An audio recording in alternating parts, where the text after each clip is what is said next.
So what we saw was that जो omega है angular velocity और जो लीनियर वेलोसिटी है उसके बीच का रिलेशन है v is r omega, and we saw that at every point जो लीनियर वेलोसिटी है रेडियस से 90 डिग्री बनाता है, विच मींस उसकी डायरेक्शन टैंजेंशियल है. सो इट्स एज इफ वो टैंजेंट के अबाउट टैंजेंट के डायरेक्शन में दूर जाने की कोशिश कर रहा है, right. So this is what we saw.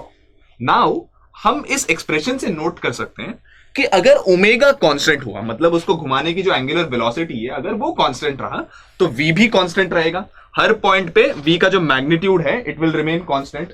ऐसे मोशन जहां पे ओमेगा और v कांस्टेंट है उसको हम बुलाते हैं uniform circular motion. So uniform circular motion is a type of motion where the velocity of every point remains the same. यहाँ पे भी उतनी linear velocity है, यहाँ पे भी उतनी है, यहाँ पे भी उतनी है, यहाँ पे भी उतनी है. डायरेक्शन अलग है बट मैग्नीट्यूड सेम है और ओमेगा की वैल्यू कांस्टेंट रहती है.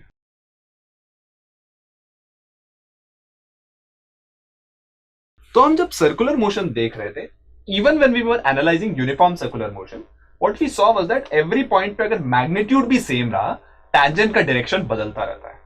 This means that there is some acceleration which is associated with circular motion, और इस acceleration को हम centripetal acceleration कहते हैं. Sometimes उसको radial या normal acceleration भी कहते हैं. Centripetal नाम इसीलिए पड़ा क्योंकि it is directed towards the center. Okay. Now let us try to compute कि किसी भी point पे circular motion execute करने वाले object का centripetal acceleration कितना होता है. Okay. So let's take an object जो initially उसका radius vector r1 है with respect to the origin, velocity vector v1 है. वो छोटा सा एंगल थीटा कवर करता है जिसको मैंने थोड़ा बड़ा दिखा है, but remember this is a very small angle. तो उसका वेलोसिटी वेक्टर ऐसे हो जाता है और रेडियस वेक्टर इस डायरेक्शन में हो जाता है. ओके.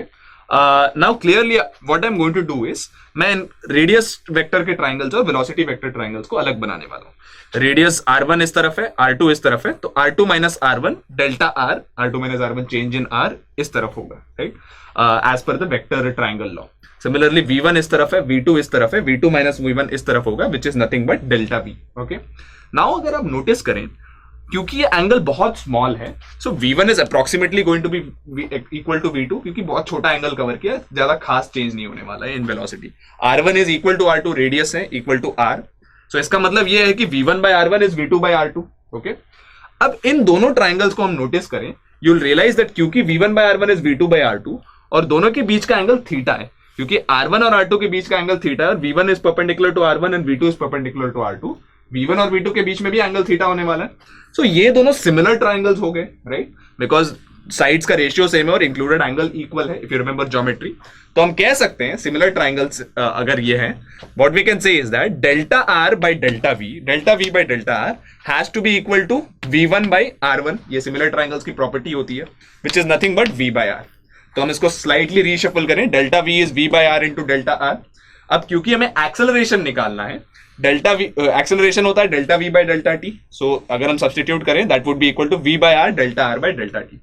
अब delta r by delta t change in radius vector velocity होता है, टेंजेंशियल वेलोसिटी होगा in this context. So this means that the acceleration which is the centripetal acceleration will be equal to v by r into v which is v square by r.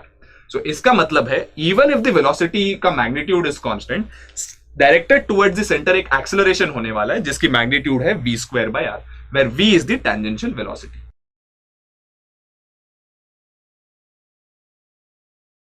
So what we saw was that uniform circular motion जब होता है, जब velocity constant रहती है, तब भी there is an acceleration of v square by r, जिसको हम सेंट्रीपिटल एक्सेलरेशन कहते हैं, टुवर्ड्स द सेंटर, राइट. अब this is not the only form of acceleration that can happen in circular motion. So अगर आपने कभी भी फैन को ऑन करके देखा है, यू वुड नोटिस दैट शुरुआत में वो धीरे धीरे घूमता है, देन वो तेज होने लगता है, right. It keeps on becoming fast till it attains a steady speed, right. तो इसमें क्या हो रहा है, जो ओमेगा है which is the angular velocity, पहले कम था और फिर बढ़ गया. So omega is changing. अब ओमेगा के चेंज को हम कैसे मेजर करते हैं, that quantity is referred to as angular acceleration, right. इसको हम डिनोट करते हैं by the letter alpha. So by definition alpha is nothing but d omega by dt, जिसकी यूनिट है radians per second square, right. So the rate of change of angular velocity is termed as angular acceleration called alpha, right. अब just like हमने linear velocity और linear angular velocity में relation निकाला था, हम linear acceleration और angular acceleration में भी रिलेशन निकाल सकते हैं, and this is derived from this relation. अब v equal to r omega हमने देखा है. हमको देखना है कि जो लीनियर वेलोसिटी में चेंज कितना होता है और जो एंगुलर वेलोसिटी में चेंज कितना होता है उसका रिलेशनशिप क्या है। तो हम दोनों तरफ को डिफरेंशिएट करेंगे। So d v by d t, ये d v by d t is different from the centripetal acceleration, क्योंकि ये मेजर करता है कि लीनियर वेलोसिटी किस रेट से चेंज हो रही है। D v by d t is referred to as the tangential acceleration. This is different from normal acceleration. dv by dt is r d omega by dt. इसको tangential acceleration इसीलिए कहते हैं क्योंकि ये tangential velocity के change को measure करता है। और dv by dt is nothing but at. This means that at is equal to d omega dt alpha होता है, a tangential is equal to r alpha. So circular motion में हमेशा दो acceleration components होते हैं। एक हमेशा होता है which is basically the centripetal acceleration component, जो सेंटर की तरफ डायरेक्टेड होता है, which is v tangential square by r। और एक तभी होता है जब स्पीड बढ़ रही होगी। यूनिफॉर्म सर्कुलर मोशन में ये एग्जिस्ट नहीं करेगा क्योंकि ओमेगा कांस्टेंट होता है, तो d omega by d t will be zero. But अगर एक्सेलरेट हो रहा है like the fan which accelerates when you switch it on, तो there will be an tangential acceleration given by this expression. The total acceleration is the vector sum of tangential and centripetal acceleration. ये दोनों perpendicular हैं क्योंकि centripetal center के towards और tangential tangent के along है, so उसका total magnitude होगा root of AC square plus AT square. AT is given by this expression and AC is given by this expression.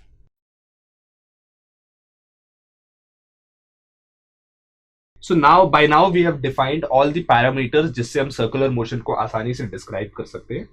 जब हम लीनियर मोशन पढ़ रहे थे, we had seen certain equations जिससे हम एनालाइज कर सकते हैं for the motion of any particle.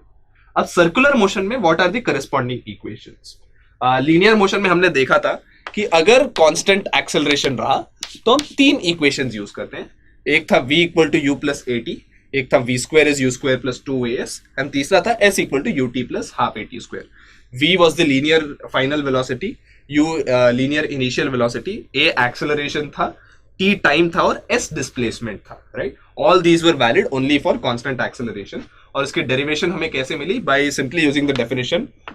हमने यूज किया कि v होता है ds बाय dt, फिर हमने यूज किया कि a होता है dv बाय dt और v dv bye ds।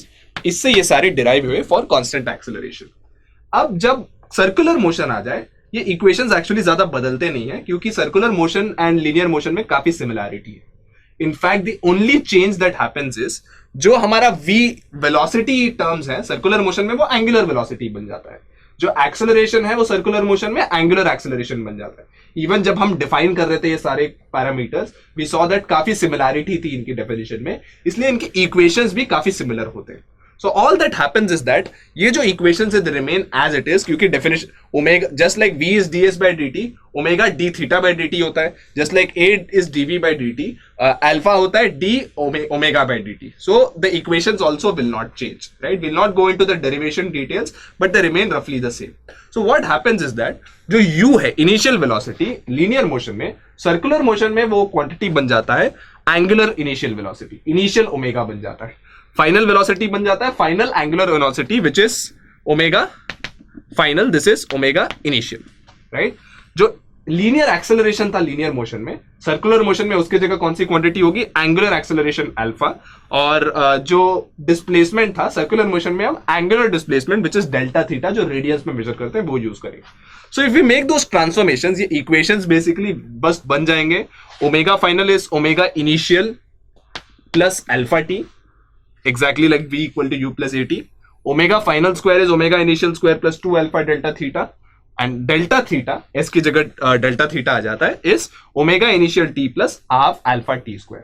I hope you are clear about how similar these two sets of equations are, और इनमें कौन से ट्रांसफॉर्मेशन लगा के वो इक्वेशन आते हैं, right. The basic idea is that इनके ओरिजिन्स काफी सिमिलर है, डेफिनेशंस भी काफी सिमिलर है, इसलिए इक्वेशन सिमिलर आते हैं। अगेन ये जस्ट लाइक ये कांस्टेंट एक्सेलरेशन के लिए वैलिड है, these are valid for a constant value of alpha, right? क्योंकि a gets transformed to alpha.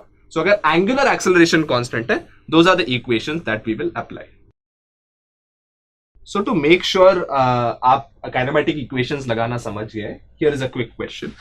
तो आपको दिया गया एक फैन जो रोटेट करता है at a uniform speed of 10 radians per second, angular speed है ये उसकी। हमको इसकी स्पीड को बढ़ानी है तो 80 रेडियंस पर सेकेंड, रेगुलेटर घुमा के हमको इसकी स्पीड बढ़ानी है इन 7 सेकेंड। 7 सेकेंड में इसकी स्पीड 10 से 80 रेडियंस पर सेकेंड हो जानी चाहिए। So if that is the case, what should be the angular acceleration? हम ये मान के चलते हैं कि कांस्टेंट एंगुलर एक्सेलरेशन पे ये फैन की स्पीड बढ़ रही है. Please pause the video here, सोचिए कि कौन सा इक्वेशन लगेगा और डिटरमिन कीजिए कि एंगुलर एक्सेलरेशन की वैल्यू क्या होगी.